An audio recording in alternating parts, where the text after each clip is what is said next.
Howdy friends, and welcome to a bonus edition to my camping channel. As I explore and document new campgrounds, state parks, and national parks, I've come across some experiences that are just too good not to share. Looking at this photo of me fly fishing from my wheelchair is pretty exciting, but it took a long time for that to happen. Let's go back in time to the 1990s when I had my health, a good business, a good family, and loved to seek out new adventures. We had an annual tradition of escaping the heat of Texas and spending 10 days every summer visiting Lake City, Colorado. We loved the cool air there, the mountains and streams, and the many adventures the wilderness had to offer. We took easy hikes, hard hikes, rode horses, took jeep tours, went whitewater rafting, fly fished until our arms were sore, and started to summit some of the 14,000-foot mountains that were up there as our kids grew older.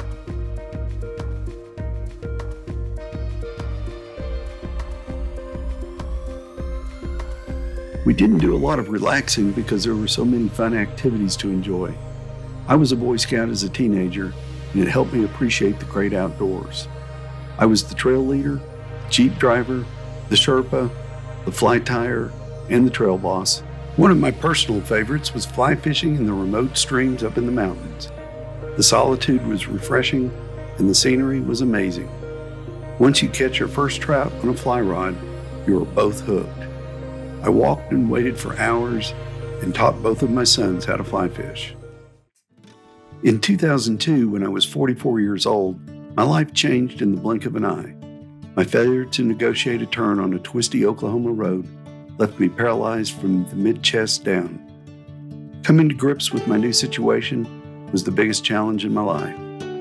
No longer the physical leader, Mr. Fix-It, Mr. Landscaper, and Mr. Do-It-Yourself, I had to adjust all of my paradigms. Thinking about not being able to take care of myself or others was a little overwhelming, as it would be for most people. I dwelled for weeks on all the things I would not be able to do. Walk my daughter down the aisle at her wedding, mow the grass, fix my cars, repair the house, hike the remaining 14ers in Colorado, and yes, fly fishing my favorite streams in Colorado. I was very sad for several weeks, but once I realized there wasn't any way to change the damage that had been done to my spinal cord, I moved on and tried my best to resume a new normal. Luckily, I had a good desk job and owned my own business, so I had some financial resources and began working hard to pursue some adventures. I decided that sitting around and feeling sorry for myself achieved nothing. So we started vacationing the next year and every year after that. I was blessed to have two strong teenage sons at the time, and it was time to start having some fun again.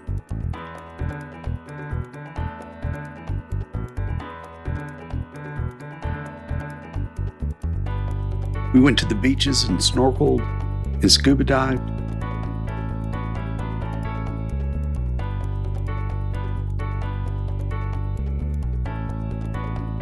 We went on boats and fished in the ocean, watched whales and toured.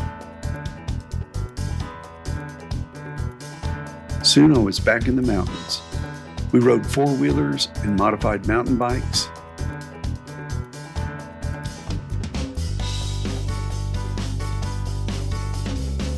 The best part was doing it all as a family.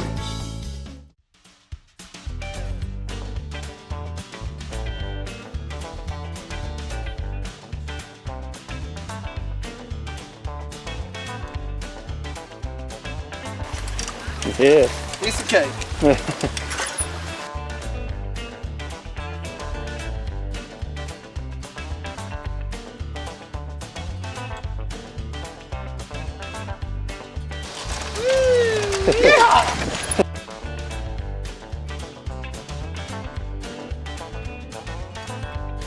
Getting back on a four-wheeler was pretty exciting, and it actually helped me get back on top of some of the peaks in Colorado. I found a fly fishing shop in Crested Butte, Colorado that could put me in a modified seat and take me fly fishing on a raft. I was more than excited about this deal. yeah! Did you get on camera too? You're on camera. I still had the knack and the skills to catch fish and enjoy it a great deal.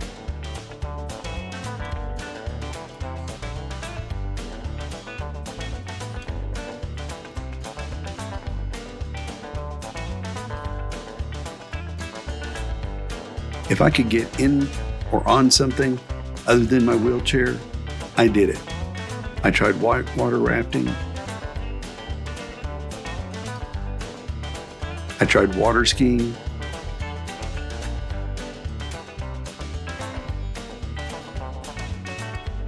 I tried snorkeling and scuba diving. I tried a hand cycle.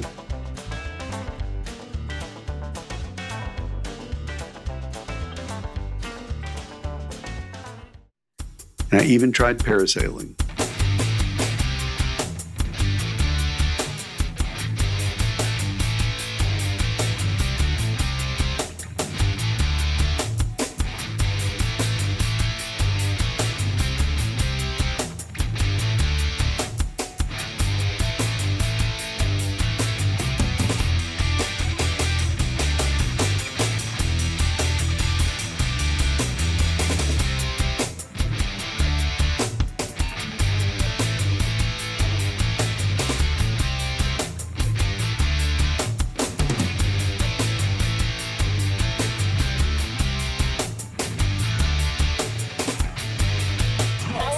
Piece of cake. You like it? Yeah, it's fun. It's kind of scary, isn't it? Well, at first it is, but once you get up there, it's very peaceful. I know it got super, super quiet. Yeah. All right. I can hear you, though. Did you really? I can hear you laughing. With so much activity, I was invited to test pilot the Ekso Bionics exoskeleton in Berkeley, California.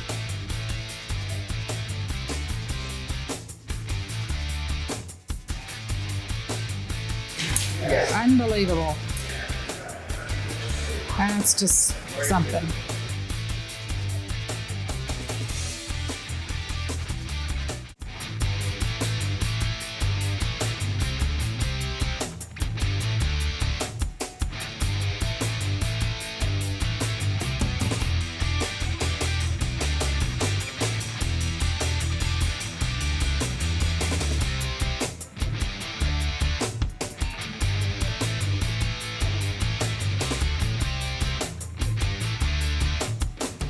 This was an exciting time for me and for my family, as it was the first time I'd been able to stand and look them eye to eye.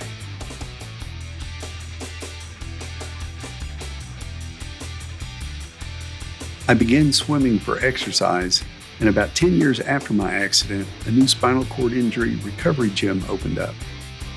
They got me out of my wheelchair and started moving my body, and my body responded.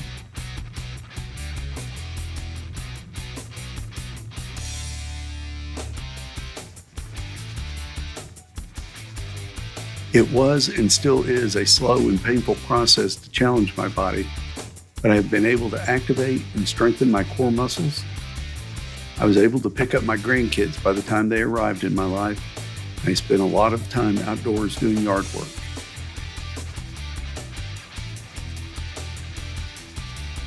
This strength training and challenging my body was the key to my progress.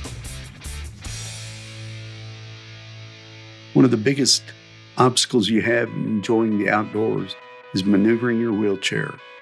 Rocks, curbs, hills going up, hills going down, crossing streams, and the obstacles just keep coming.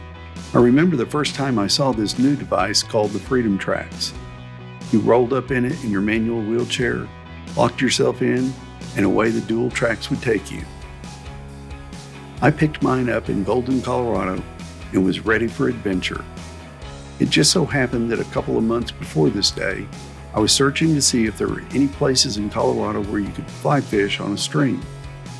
There were plenty of city parks with a fishing dock and stocked ponds that I could access, but I was looking for something bigger and closer to what I had experienced in the past.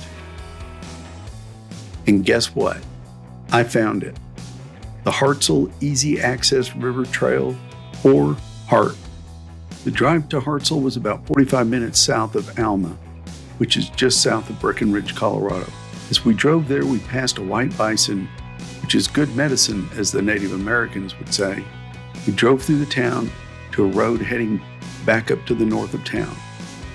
There were pronghorn, antelopes, and prairie dogs off on the side of the road. And we noticed the security guard perched up in a dead tree, a beautiful golden eagle. Ah, this was good medicine indeed.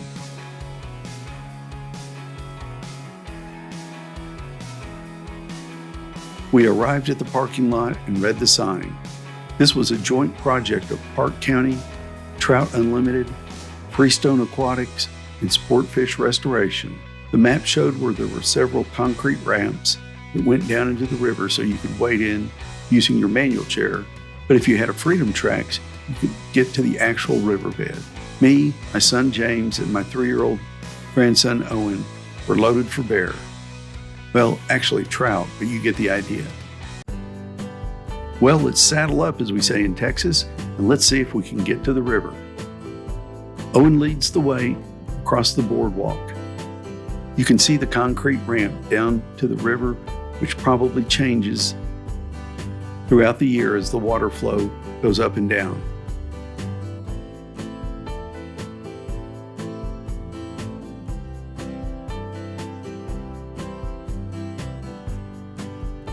The designers and crew did a great job of building this accessible area, including boardwalks to get you to the river.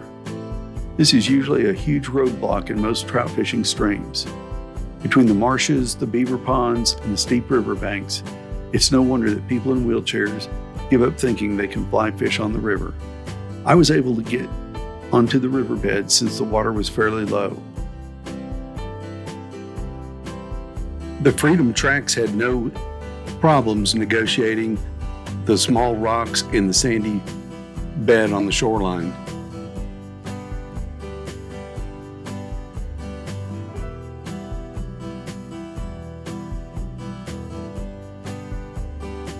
It took a few minutes to get the cobwebs worked out of my fly line and my arm.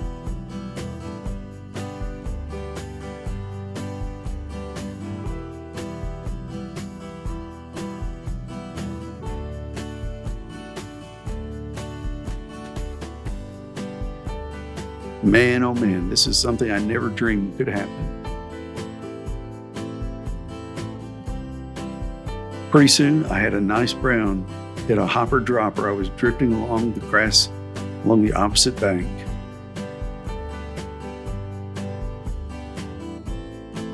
I hadn't lost my touch. Owen had never seen a trout, and he didn't really know what to think about it, but he was curious. Whoa. What do you think about that? Look how beautiful he is. No, it's just flies brand new. Look how pretty he is. That's called a brown trout. See the brown spots on him? Bright orange. That's a good sized fish, dude. Let's see it. Well, dang, yeah, it is long. He's like a little 10-incher. He might be a foot long.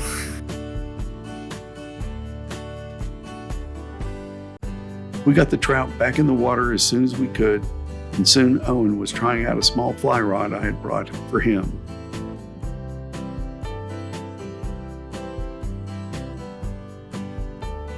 For 3 years old, he was doing pretty good. It was a beautiful day, and my daughter-in-law, Angel, and my granddaughter, Heidi, came along for moral support. Life was good today, and I remembered how I thought my trout fishing days were over. As I got off my Freedom Trax and loaded up, I realized that all my therapy, all my workouts, moving around, working hard at my job, and a whole lot of perseverance had won the day. I could not have done it without my family, my trainer, my doctors, and my friends at Freedom Trax, for helping me gain access to this amazing spot. My friend, never say never, because you never know what God has in store for you. And even when your life path takes you on a turn you would not expect, the Lord can empower your spirit and your body and take you places you cannot imagine. In summary, if you see an old guy with Texas license plates cruising slowly down a river road, it might just be me looking for some more places to wet my fly line. Thank you, Hartsel Easy Access River Trail. And let me just add, this is only part one of a series of accessible fly fishing spots I've found. So be sure to like and subscribe to my channel so you won't miss an episode of my travels and my adventures. If you know any river fishing with a slow grade to the water and a stream bed that doesn't have too many large rocks, then leave a comment. Well, friends, I hope this has inspired you to keep pushing past the pain, challenging your body to do the impossible, and strengthen your mind and spirit to achieve the unimaginable. Keep the faith, work hard, and maybe our adventures will cross paths. Until next time, so long.